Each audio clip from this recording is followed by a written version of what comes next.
Back at Richmond, under the caution flag, cleanup continues from Terry Labonte's crash down in turn 1. Watch Kyle Petty's car here as he comes down the backstretch, guys.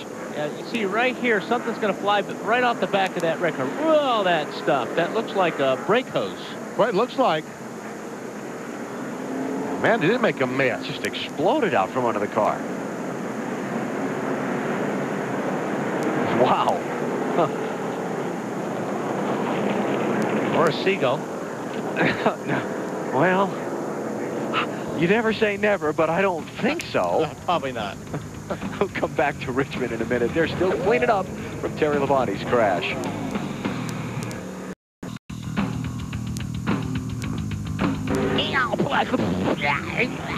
Why, boy, you spin me around.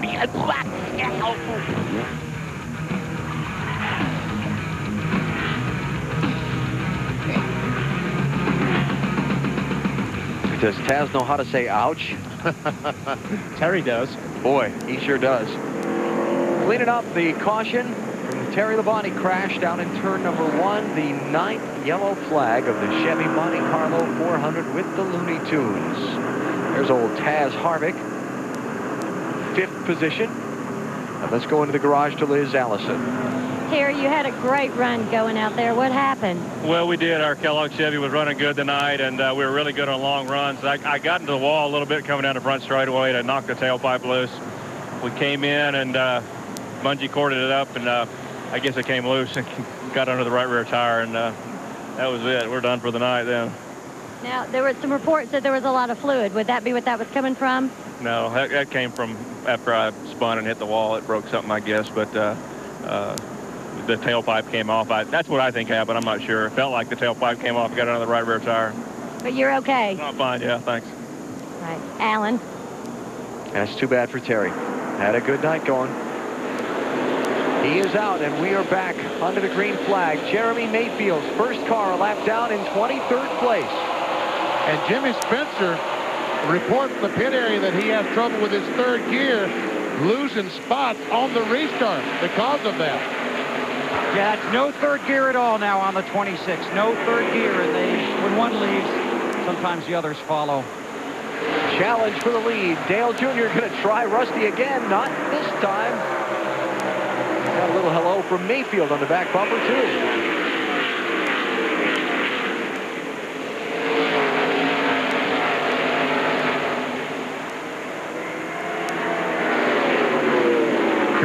Trying to get on the inside of Stacy Compton. These guys are racing for a spot, but they're both a lap down.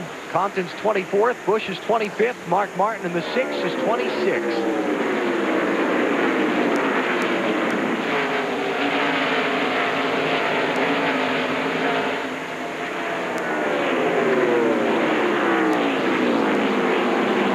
Oh, Mayfield up the hill.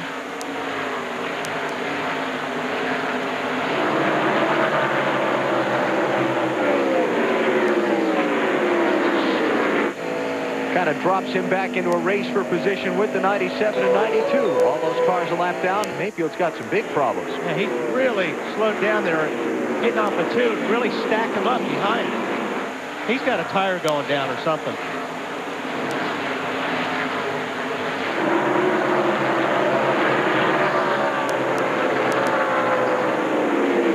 So he'll be heading for pit road next time by.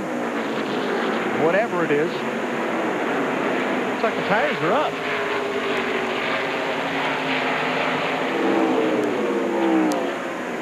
I don't know. We'll find out. But Jeremy Mayfield off the pace and in trouble. Matt, what is it? He just reported into his crew chief, Peter Suspenzo. He does have a tire going down. The 12 car coming into his pit.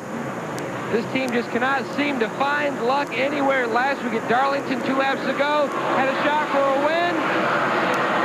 Misfortune, they're going to change all 4. It looks like the tires are up on the right side and the left, so we're going to have to check the pressures. And he's finally down and away. More tough luck for Mayfield. Don't know. He obviously had a grip problem there, getting off of 2 and then getting into 3. Rusty Wallace holding off Dale Jr. again. Seems like if Rusty can hold him off for the first few laps after a restart, at least at this stage of the race, he's able to get away. Junior second, Rudd third, Harvick fourth, Stewart fifth. Spencer's back to sixth. And you've got Ward Burton, Bobby Labonte, Kyle Petty, and now Dale Jarrett into the top 10. Marty? Well, you're exactly right, Alan. On the restarts, Dale Earnhardt Jr. tries to get the lead from Rusty Wallace. They want to get the bonus points for leading a lap tonight. They are fighting to get up in the top 5 in points. They are currently 7th, but very close to Bobby Labonte in the point standing. So they do want to lead a lap. Dale Jr. will get up there, and then a spotter, Ty Norris, will tell him back off because the rotors are getting too hot. Don't push it too hard. We can lead a lap later. The way Rusty Wallace is running, that might be a little tougher than they think it's going to be, leading the lap later. Guys, Matt tells us from pit road it was the right rear tire that was down on air pressure on Jeremy Mayfield's car. Select Mayfield 3 laps down in 29th place, cut tire on the right rear. That's too bad. We need to follow up on Jeff Green and Rick Mast, who went to the garage area both on the same lap with right fronts down and damage to their machines. A phrase we heard a lot in the garage leading up to this race, brake heat, and how it'll affect the tires.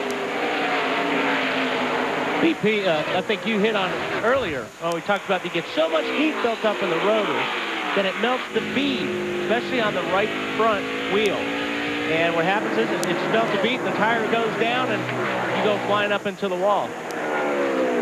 That always is a problem in a racetrack where you use a lot of brakes. Here, Martinsville, Phoenix. And if you're not familiar with the term, the bead on a tire is the point at which the tire seals to the rim. Makes that airtight lock, if you will. And that's only about an inch from a red-hot rotor, brake rotor. If these guys really use brakes, like Ty Norris told Junior a moment ago, he's standing down in turn 1. He watches the car go in the corner from his spotting position. When he sees those rotors getting cherry red, he tells Junior, back off a little bit because you're overheating the brakes. And Richmond, you really have to run a lot of front brake because he's like going into turn 1. It's such a big, wide arc. If you put too much rear brake in it, the car gets sideways real easy as you're arcing down into turn 1. So normally you have to run a little bit more front brake than you would at a place like Martinsville where you go straight into the corner more than you do here going into turn 1 at Richmond. Still got 22 cars on the lead lap and 115 laps to go. Right now, Rusty Wallace is out in front. Can he get his 7th Richmond win tonight?